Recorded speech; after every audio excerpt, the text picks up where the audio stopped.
Baba Saheb Ambedkar, the chief architect of the Indian Constitution.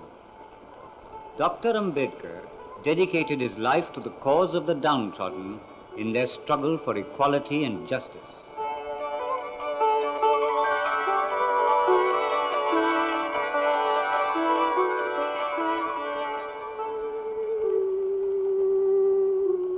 Born of humble parents, Bhimrao was the 14th child of an army subedar. From his early years, he suffered the torments of the caste system.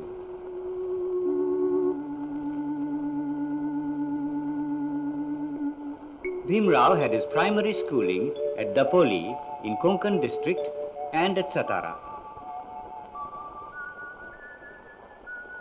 Everywhere he was subjected to the sting of caste discrimination, but he persevered in his quest for learning.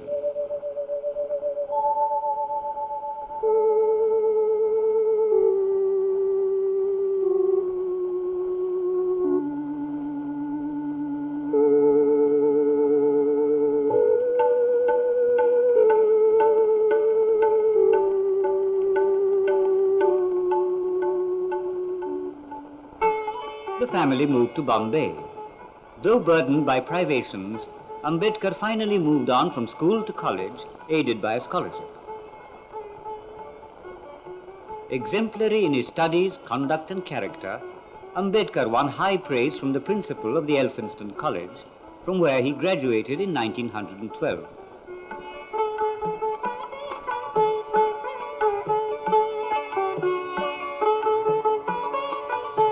Sri Sayajirao Gaikwad of Baroda renewed Ambedkar's scholarship. He went to Columbia University in New York. He earned a master's degree in economics and later a doctorate.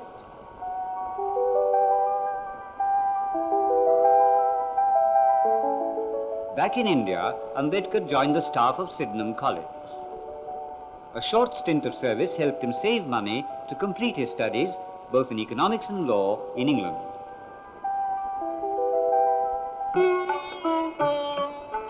Family responsibilities on the one hand, the struggle for emancipation on the other. Undaunted by adversities, Ambedkar, now a barrister, enrolled at the Bombay High Court in 1924.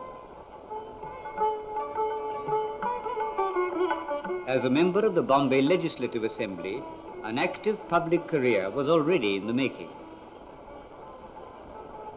Ambedkar's life came to be linked with the cause of the depressed classes, who were suffering not only the pangs of hunger, but also the utter misery of humiliation.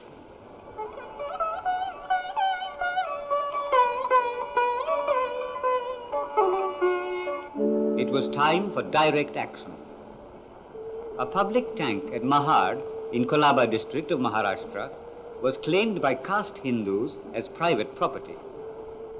Harijans were being denied their civic rights of drawing water from this pond. In 1927, Ambedkar and his followers led a satyagraha to protest against this unjust practice. A long drawn-out legal battle followed.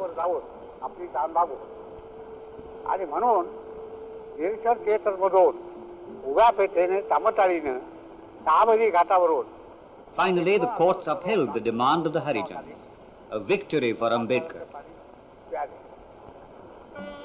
In his continuous crusade against untouchability, Ambedkar started a series of journals to wage war against the caste system. In a Marathi fortnightly, Bahishkrit Bharat, Ambedkar issued an editorial notice to the Hindu Dharma to reform itself. Among the various appointments Ambedkar held early in his career was that of principal of the Government Law College in Bombay, a tribute to his intellectual caliber.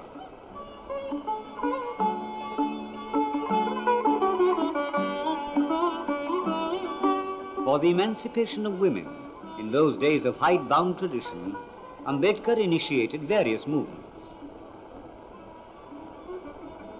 A Harijan wedding, conducted according to Vedic rites by a Brahmin Purohit, symbolized the assertion of the right of the depressed classes to be treated as equals.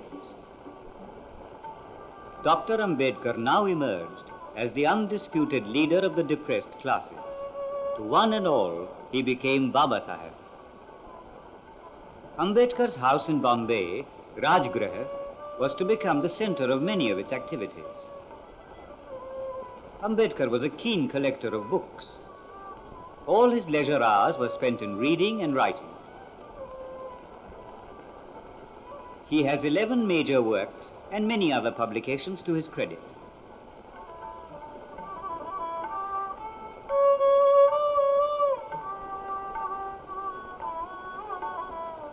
The area of activities was constantly widening, and in each sphere, Ambedkar brought together a band of dedicated workers to fight for economic and social justice.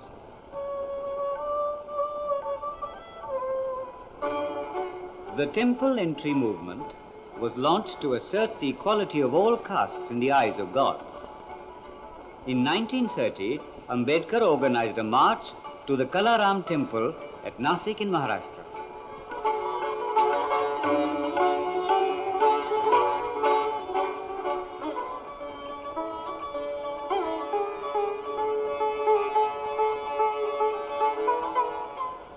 The Janata, a people's weekly, was established in the same year to advocate social equality.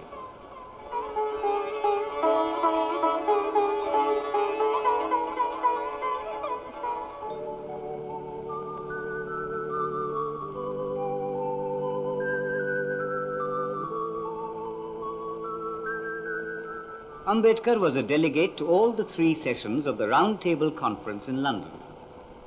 Here he demanded separate electorates for the Harijans. The result was the announcement of the Communal Award in August of 1932.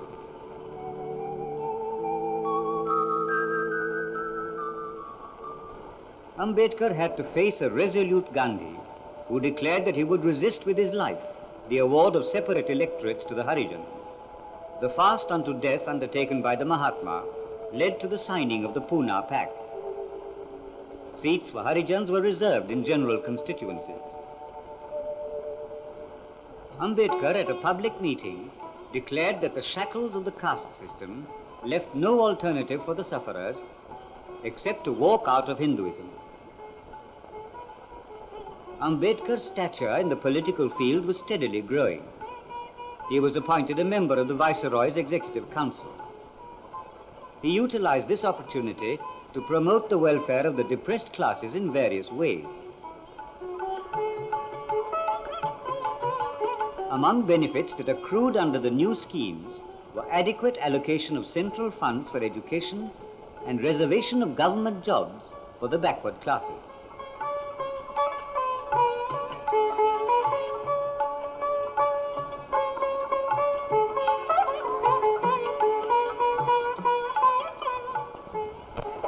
In 1945, Baba Saheb founded the People's Education Society, which established a number of educational institutions for scheduled caste students.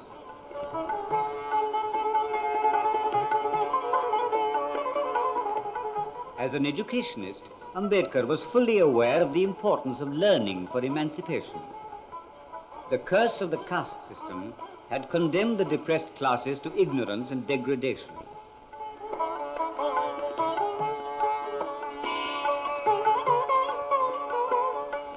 Ambedkar donated his large collection of books to the Siddharth College, Bombay, to help the generations to come.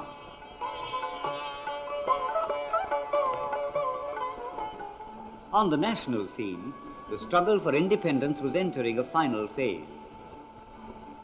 The Cripps mission explored the possibilities of settling the Indian political problem. The mission was a failure, with almost all leaders turning down the proposals.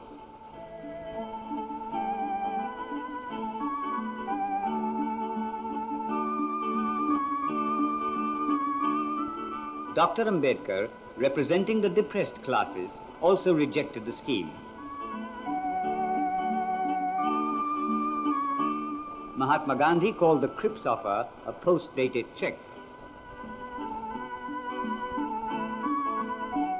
Finally, in 1946, the British Cabinet mission arrived to discuss plans for the transfer of power. An interim government was to be set up and a constituent assembly formed to draw up the Constitution of Independent India. Dr. Ambedkar was elected to the Constituent Assembly from Bengal. In August of 1947, the Constituent Assembly set up a drafting committee to draw up the Constitution, with Law Minister Ambedkar as chairman.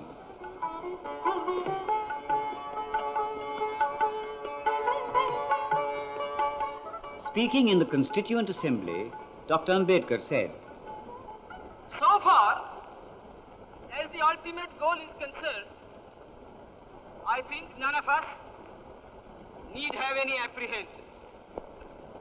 None of us need have any doubt.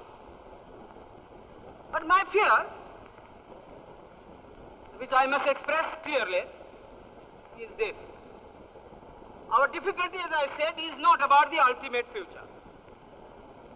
Our difficulty is how to make the heterogeneous mass that we have today take a decision in common and march in a cooperative way on that road which is bound to lead us to unity. Our difficulty is not with regard to the ultimate. Our difficulty is with regard to the beginning. Mr. Chairman, therefore, I like a strong, united center.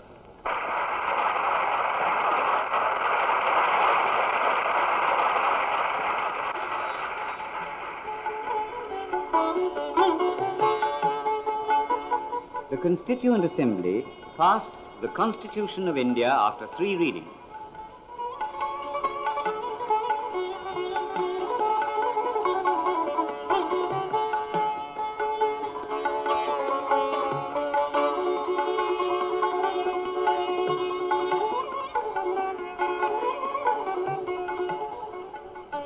Ever since independence, the nation has pursued the goal of social and economic justice, especially for the depressed classes. Untouchability stands abolished, and any imposition of disability on this account is an offense. Here is a center for special training of scheduled caste students appearing for the Indian Administrative Service examinations. The Republic of India had Dr. Ambedkar as the first law minister. As Union Law Minister, Dr. Ambedkar sought to pilot the Hindu Code Bill to ensure uniformity of the law throughout the country and to reform social and religious practices. Failing in this mission, Dr. Ambedkar resigned from the Union Cabinet on September the 27th, 1951. Recognizing Dr. Ambedkar's role as a constitutional expert, Columbia University honored him with a doctorate of law. The call of the Buddha had retained its special appeal for Baba Sahib Ambedkar ever since his formative years. He now turned to the Buddha to seek a new path. 1956 was the 2500th anniversary of the Mahaparinirvan of Lord Buddha. On the 14th of October, the day of Dasera, Ambedkar embraced Buddhism.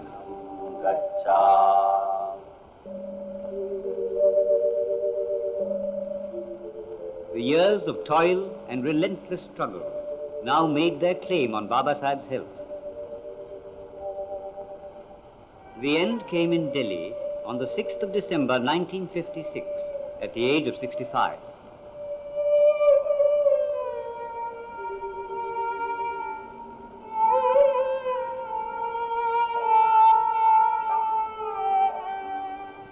In Bombay, a vast sea of mourners thronged the route of the last journey of Baba Sahib Ambedkar. The underprivileged had lost their beloved leader. In the struggle for social and economic justice, in the history of India, Baba Sahib Ambedkar will always be remembered as a great emancipator.